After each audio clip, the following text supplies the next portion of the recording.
Welcome to the Creative Soul Healing Podcast. Here we talk about the connection between creativity and healing, and how we are creative and how creativity helps us heal mentally, physically, and emotionally. Join us now.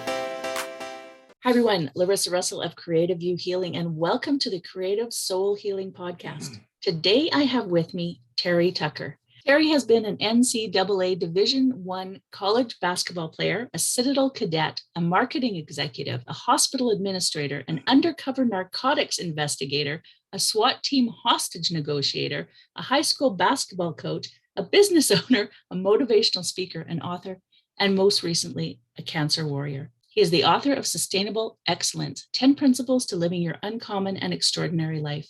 Terry and his wife have lived all over the United States and currently reside in Colorado with their Wheaten Terrier, Maggie. In 2019, Terry started the website Motivational Check to help others find and lead their uncommon and extraordinary lives. So welcome, Terry. Thanks, Larissa. I'm excited to talk to you today. Yes, that is a lot. As we were just talking before we started, I've changed careers many times and taken a diverse path, but that is a lot of things. As I said to you earlier, a lot of times I do look at that or, have somebody read it and you say, gee, one of these days I got to figure out what I'm going to do when I grow up, so it's a very diverse, group of jobs and things like that, but it's also been a lot of fun. It's been a fun journey. Yeah. Well, and there's always that common thread through all of them, right? That you're obviously very good at communicating and helping people through with things and all of those things. So can you share some of your story and the path that's brought you to where you are now? Sure. So I was born and raised on the south side of Chicago. I am the oldest of three boys. You cannot tell this from looking at me, but I'm 6'8" tall. And, I have a brother that's 6'7", another brother that's 6'6", and my dad was 6'5". So I sort of joked that if you sat behind our family in church growing up, there wasn't a prayer's chance you were going to see anything that was going on. But our 5'8" mother was the boss. It didn't matter how big, tall, strong we were, whatever mom said, that's the way it went. So I was fortunate enough to go to play basketball at the Citadel in Charleston, South Carolina, despite having 3 knee surgeries in high school. And when I graduated, I moved home to find a job. And I'm really going to date myself now, but this was long before the internet was available to find a job. And I was all set to make my mark on the world with my newly obtained business administration degree. And I look back now and realize just how little I knew about business just because I had a degree. Fortunately, I was able to find that first job in the corporate headquarters of Wendy's International, the hamburger chain. Unfortunately, I ended up living with my parents for the next 3.5 years as I helped my mom care for my father and my grandmother, who were both dying of different forms of cancer. You touched on my professional career, so I'll just end it with my wife and I have been married for 28 years. We have one child, a daughter, who's a graduate of the United States Air Force Academy and is an officer in the new branch of the military, the Space Force.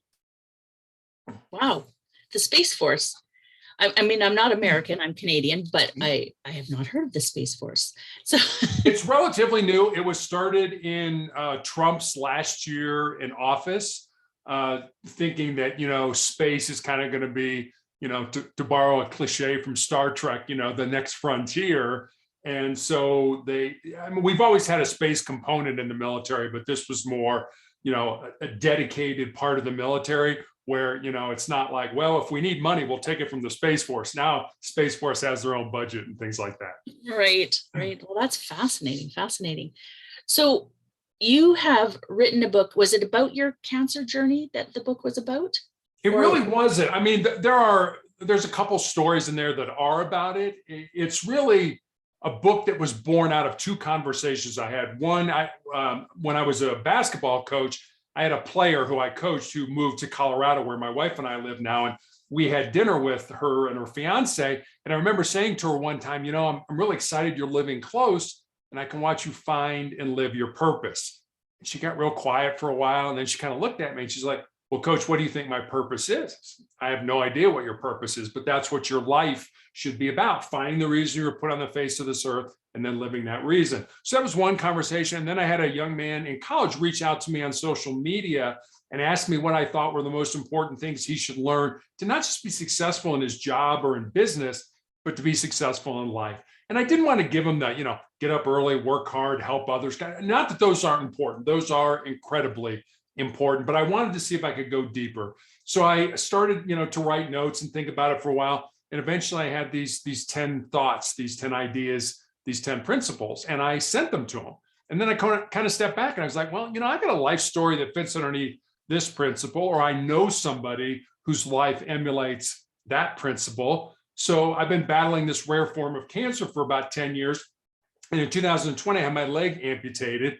And while I was healing from that, I sat down at the computer every day and I built stories underneath each of the principles. And they're real stories. They're not just things that are made up. I mean, they're real people and real events that occurred to kind of illustrate what those principles mean, or a practical guide to how those principles can be implemented in your life.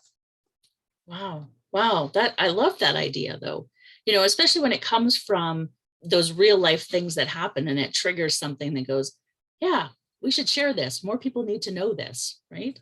I think so. I mean, I don't have all the answers. I've been through, 10 years of cancer. And I always say that, we're all going to experience pain in our lives. And it doesn't have to be cancer pain or even any kind of an illness. It could be, you flunk a test at school, or you break up with your boyfriend or your girlfriend, or you don't get the promotion at work that you think you deserve. Pain is inevitable. But suffering, on the other hand, suffering's optional. Suffering's what you do with that pain. Do you use it to make you a stronger and better individual? Or do you wallow in it and want people to feel sorry for you and feel sorry for yourself? I mean, you and I both know this. Life is about choices, and the choices we make, whether we're going to have a great life or not so great a life, those are all about our decisions, our choices. And so the world doesn't owe you anything. It's like, well, I had a bad break. Well, guess what? We all have bad breaks. How do you want to handle that bad break? Do you want to learn something and get stronger, or do you want to feel sorry for yourself and get weaker? It's your choice. Yeah, I absolutely believe that. With people in the past they come from, sometimes it's harder for them to sort of figure that out, like really get that message. But we are all in charge of our own life and how we react to things that happen to us. I absolutely believe that. So one of the questions I ask everyone who comes on is, what does healing with creativity mean to you? Yeah, I've done a lot of healing over the last 10 years. And I think it makes us, you break a bone and that bone heals, and that bone is stronger at the area where it healed than it was before you broke it. And so for me, I think that's what healing is. You're looking at me right now and I kind of look normal and healthy and all that, but underneath all these clothes, I have a ton of scars all over my body. And I'm proud of those scars. I earned those scars. I mean, I went through some very difficult times to get those scars. So I don't look at my body as, oh, gee, you're kind of ugly. I mean, I'm sure other people would. I mean, they're not pretty, but at the same time, you know what? I'm proud of them. I earned it. So I think healing is being stronger than you were before and finding ways, maybe not traditional ways, creative ways to heal yourself, whether that be mentally healing yourself or physically healing your body. So having, never thought about that, I guess that would be my answer to your question. Well, and it's so true, right? So many people are embarrassed by the scars that they have on their body. And that's because our societal norms say, you're supposed to look this way, or, have a body like this and things like that. But really, all of those scars come from some experience in your life that probably was a growth experience, right? However it happened, whether you did it to yourself or you had a surgery or you were in an accident, hopefully that it was at least a growth experience for you. And those scars mark that. So I just love that way of looking at it. Absolutely. Yeah, I mean, I recently had a nurse, I'm on a clinical trial drug now for the tumors I have in my lungs. And I had a nurse ask me, what was it like? I initially had my foot amputated because that's where my cancer started. And then I had my leg amputated in 2020. And she asked me, what was that like? And I told her, I said, it's not been easy. When you're a little kid and you're learning to walk, you kind of fall over and have fun and laugh. I'm 6'8" tall. So, for me, falling is not an option. So learning to walk again, I'm still learning to walk again. I'm still not at the point where I'm very comfortable with that. And I told her, I said, cancer can take all my physical faculties, but cancer can't touch my mind, it can't touch my heart, and it can't touch my soul. And that's who I am. That's who you are. That's who your audience is. This is just, this body is just a house or a vessel or whatever you want to call it to house who we really are. And as you said, people tend to judge us based on our outward appearance. And, some people have been through some very traumatic things, been burned over their whole body, have all these scars and stuff like that. And you're like, oh, that person's ugly. You don't know that person. That's not who that person is. That person is their heart, their mind, and their soul. And I think it's important for us to keep that in mind, that this is, it's like your house. This is just the house that holds who we really are. Yeah, it's so true, right? The exterior is not who you are. And I think that's a really important message for people. Your website that you have now, Motivational Check, you call it. Can you tell us a little bit about that? Yeah, Motivational Check was, I started after I had my foot amputated. Literally, I was laying in bed, and it would be like kind of looking at the ceiling like, all right, God, what's next? What are we doing here? And I mean, there's that old joke about when we talk to God, it's called prayer. When God talks to us, it's called schizophrenia. So I don't want anybody to think that, God was talking to me, but I think what God did was put people in my path that were like, hey, you should start a blog. You should, write about this. You should. And I was totally resistant. I'm like, hey, I'm old. I can barely turn my cell phone on in the morning. So, I mean, a blog, are you kidding me? But when I finally, when enough people started to say it, I think I'm smart enough to kind of perk up and be like, maybe I ought to pay attention to this. So back in 2019, it was like, well, I'm going to start a blog. And this is the honest to God's truth. It was initially 4 pages, took me 4 months because I had no idea what I was doing. I'd look at, I don't know what that means. I got to go research it. I'm sure my 25-year-old daughter could have done it in about 15 minutes, but it literally took me 4 months to put 4 pages together.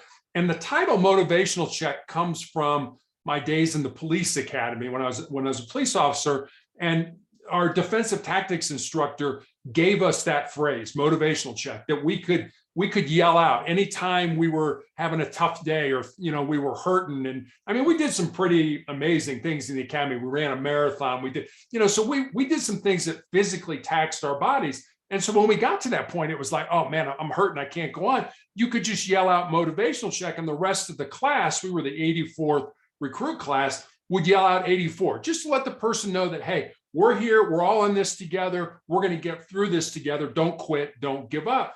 And so when I was looking for a title for the blog, Motivational Check seemed to come to mind. And every day I put up a thought for the day. And with that thought comes usually a question to maybe get you to think about how that thought might, be part of your life, or you can make it part of your life. On Mondays, I put up the Monday morning motivational message, which is usually a video or a story, which is a little bit longer, but I know people's time is at a premium. So I always say, if you need a quick hit of inspiration or motivation, go to motivationalcheck.com, get that, and then move on with your day. Oh, I love that. I love that. Well, we'll make sure that the link is there for people to be able to do that. Super easy for them because, I think that's really important to keep motivated. And I love that idea of having sort of a group behind you as well, right? Like you had your team and so if people find those people who are on the same path as them, resonate with them and can keep them motivated, and they can help keep them motivated as well. I think that's great. I think it is too. And we all, if I didn't know you, but I knew the 5 people you hung around with the most, I could probably tell you a lot about the person you were. So I always suggest to people, if you don't have people in your life that aren't uplifting you, that don't care about you, that don't have your best interest in mind, get those people out of your life and surround yourself with good people that care about you, that love you, that want the best for you, that are willing to tell you the truth. But, what do we do when somebody says, hey, Terry, you're kind of messing this up? What do we, oh, no, get away from me. You're not my friend. Oh no, trust me. Those are your friends. Those are the people you need in your life to kind of keep you on that sort of straight and narrow, because they're willing to tell you the truth and at the same time, potentially risk the relationship that they have with you. Yeah. Yeah. And that's so important in a friend. If you can't challenge me on something, we can't be friends. Yeah, exactly. Exactly. So true. Well, I want to thank you so much for being here today. Is there anything else you'd like to share before we go? Can I leave you with one more story, if You you sure wouldn't mind? can. So Yeah. I've always been a big fan of Western movies growing up, and television shows. My mom and dad used to let me stay up and watch Gunsmoke and Bonanza and Wild Wild West and things like that. 1993, the movie Tombstone came out. You very well may have seen it. It starred Val Kilmer as a man by the name of John Doc Holliday and Kurt Russell as a man by the name of Wyatt Earp. Now, Doc Holliday and Wyatt Earp are two living, breathing human beings who walked on the face of the earth. They're not made up characters for the movie. And Doc was called Doc because he was a dentist by trade, but pretty much Doc Holliday was a gunslinger and a card shark. And Wyatt Earp had been a lawman his entire life. So these two men from entirely divergent backgrounds formed this very close friendship. And at the end of the movie, Doc Holliday is dying at a hospital in Glenwood Springs, Colorado, which is about 3 hours from where I live. And the real Doc Holliday died in that hospital, and he's buried in the Glenwood Springs Cemetery. And Wyatt, at this point in his life, is destitute. He has no money, he has no job, he has no prospects for a job. So every day he comes to pass the time with Doc, and the two men play cards. And in this scene at the very end of the movie, they're talking about what they want out of life. And Doc says, you know, I was in love with my cousin when I was young, but she joined a convent over the affair. But she's all that I ever wanted. And Doc looks at Wyatt and he says, what about you, Wyatt? What do you want? And Wyatt says, I just want to lead a normal life. And Doc looks at him and says, there's no normal, there's just life, and get on with living yours. You know, Larissa, you and I, probably know people who are kind of sitting back and like, well, when this happens, I'll have a normal life. When that happens, I'll have a successful life. When this happens, I'll have a significant life. I guess what I'd like to leave your listeners with is don't wait. Don't wait for life to come to you. Get out there, find the reason you were put on the face of this earth, and live that reason. Because if you do, I'm going to promise you two things at the end of your life. Number one, you're going to be a whole lot happier. And number two, you're going to have a whole lot more peace in your heart. I love that. I love that. It's so important, I think, for people to find their purpose and to live their best life, because life is what happens while you're making plans, right? So just like let's live this one. Let's live this one. Well, again, I want to thank you so much for being here today and sharing some of your story. I think it was wonderful. You are so motivational. I see why you're a motivational speaker. I really get that. Well, thank you for having me on. I always say it's nice people like you that allow me to come on, and between our conversation, hopefully we're going to make a difference in somebody's life. And if we do, for me, today's going to be a good day. Excellent. And we'll make sure all your links are there so people know where to find you. And to our listeners, we will see you again next time. And in the meantime, I wish for you amazingly creative days. Thank you for listening. If you found our podcast of interest, we'd love for you to leave a review wherever you listen in.